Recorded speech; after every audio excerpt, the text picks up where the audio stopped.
Uh, I just want to give you guys a tutorial of your MetaTrader platform on the online side. So pretty much, maybe you've already understand how to use it, but if you're a beginner, typically you're not going to know a thing of what you're looking at. So you can tap on any pair.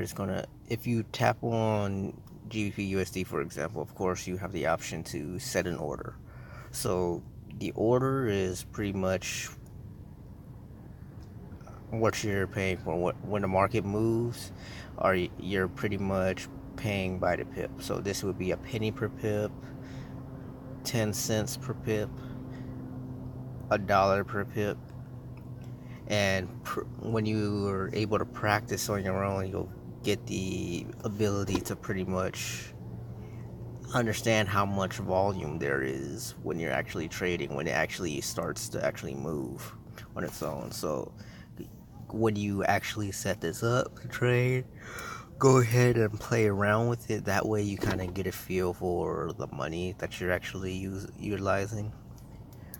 For a beginner, typically what I would actually say is first get a feel for it, but don't go crazy for the entirety of your training. Learn about the markets, learn what your actual structure. You want to basically learn all you can about the market and just trade as you go. Learn and just apply what you've learned. That way you can actually try to build some consistency with your trading, because end of the day we want to generate profits here. We don't want to lose money. I mean, yes, there will be losses, but we want to win more than we lose. So with that in mind, you want to really pay attention to how much money you're utilizing and what and then the size lots you're going to stick with. So for a beginner, I would say start with a penny, 2 cents. You can go with 10 cents, but I would not go with like a standard. So $1 per close anyway, so I can't even generate. So let's go back to new order. The stop loss is pretty much in order to. I'll show you actually how to use it. Just let me go to accounts and set up a demo. You can open up a demo. It's automatically going to open one for you, but it's the weekend right now since I'm making this video, so I'm going to open the account.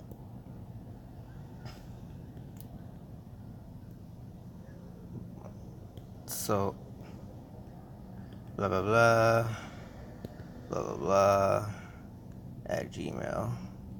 I don't care. What you mean name gotta be 8 characters? Oh, this is stupid.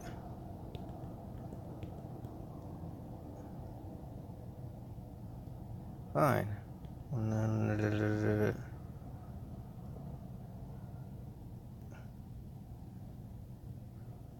I don't care. This is not an account that I'm going to stick with. But the point is, I'm going to use this to actually use crypto, because cryptocurrencies are open all the time, 24/7. So we can pay attention to those at this point, since those markets are actually open. So we'll look at Bitcoin. And yes, you can move them around if you touch the pencil on this top corner here. I'm just going to show you where it is. Let me change the color real quick.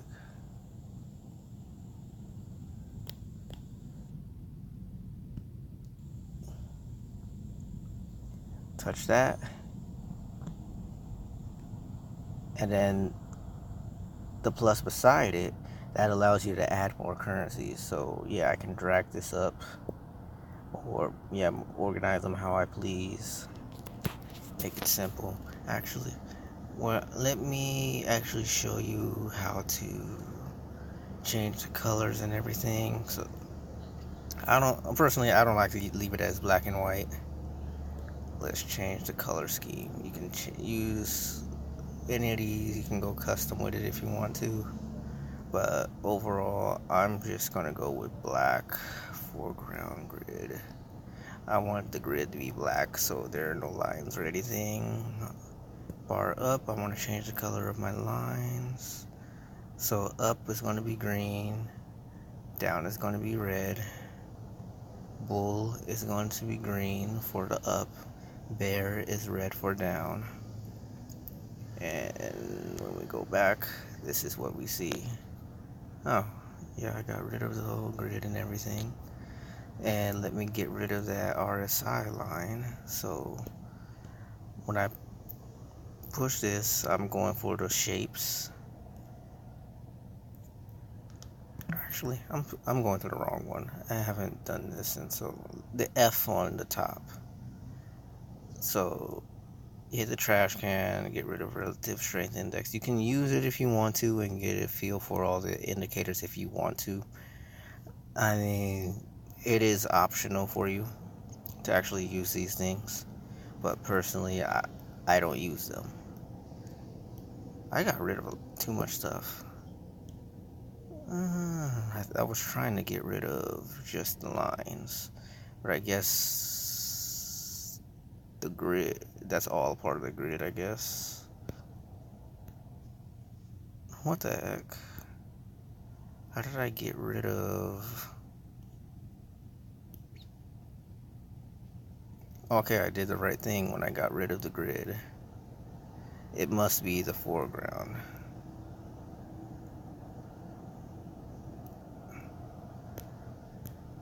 Yeah, that was what I did wrong.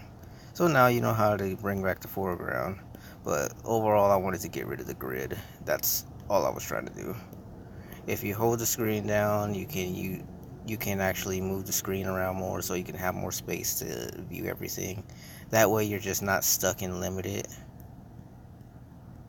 And I still need to get rid of part of that grid. So we go back to the settings and then just tap on show period separators. That should get rid of all of them. So this is basically how I'm doing it. If you have some sort of strategy that you like to use, it's totally up to you what you do, but overall I roll with independent charts so I can, because I understand how to actually read the charts this way, so it works for me. And yeah, Bitcoin.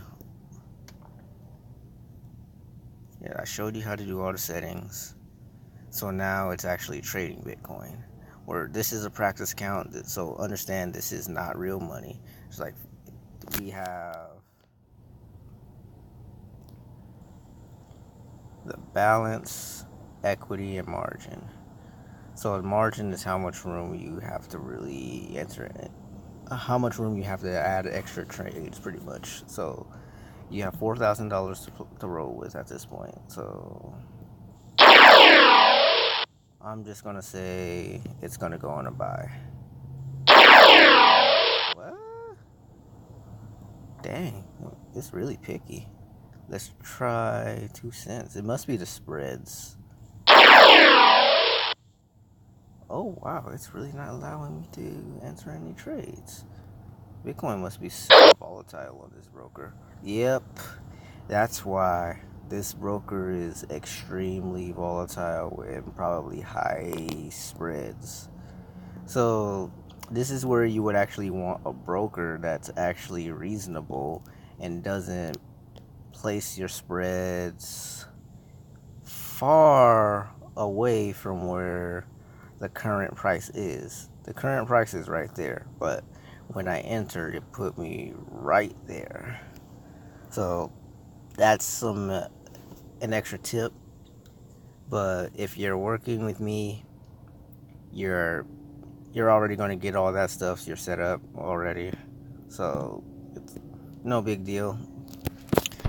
But now you actually know to really look out for spreads. So spreads are these high number here. You want them to be as low as possible. But with this broker, I don't use this broker for trading at all. But yeah, it's pretty high.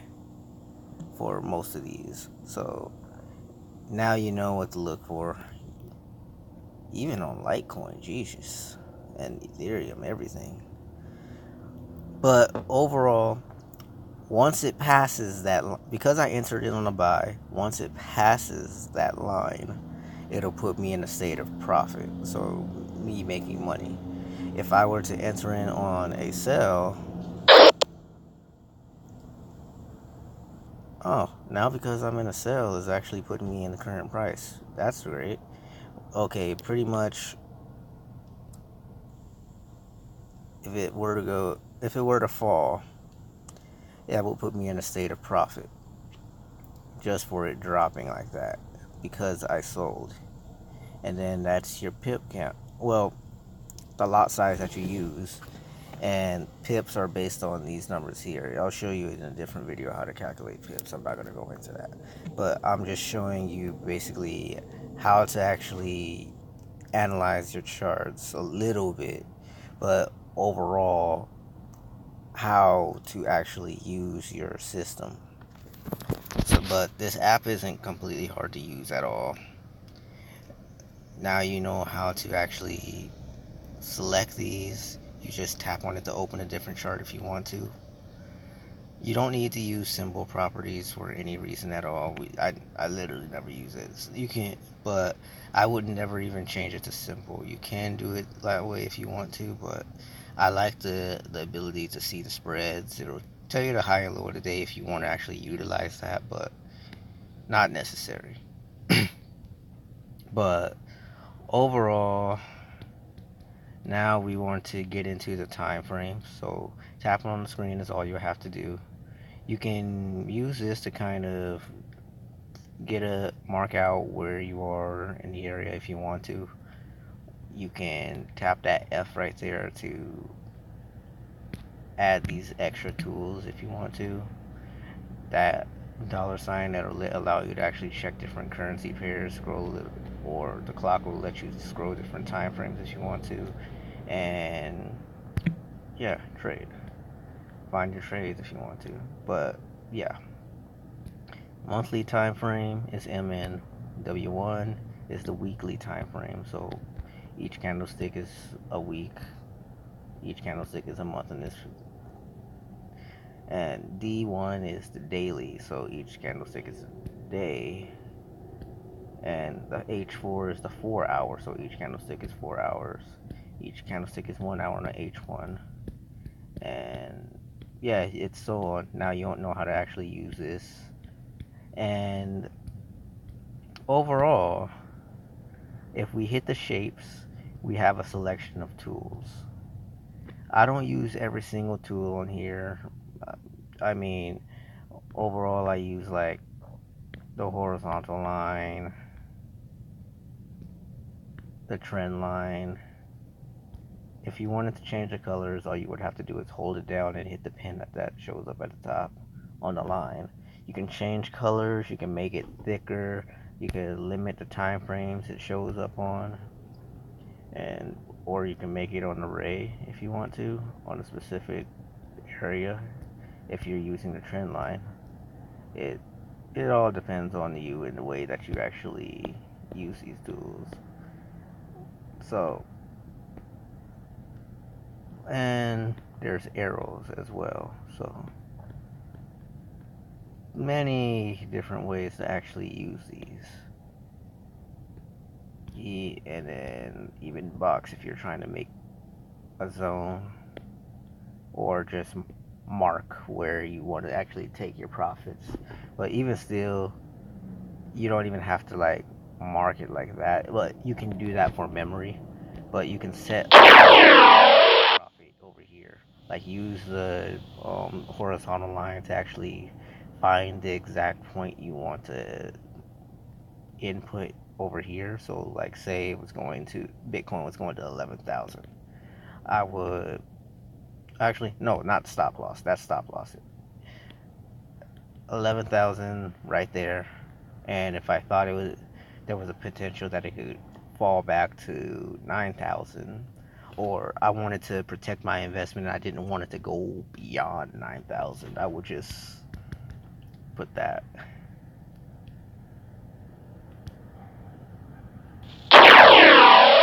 Well, it's not gonna let me do that, but yeah, you get. Well, actually, I can just do that here. I can go here and modify an order since I already have one in here. So 9,000, 11,000, and boom. The red line is the take profit, which I want to take, and this red line with the SL is the stop loss. So if it came back down here and hit that line, yes, I would hit a negative point unless I brought it up to a break-even point if it was in profit. Like, you can go to modify, and if it was like way up in profit and type in a number, it would go to that specific area above. But overall, it is a security measure to make sure you don't blow your account and you limit the amount of loss you take. Take profit. Once it hits that line, you take your money and run. But overall, this is how you use your MetaTrader 4. If you like this video, feel free to give it a like. If you have any questions, feel free to ask.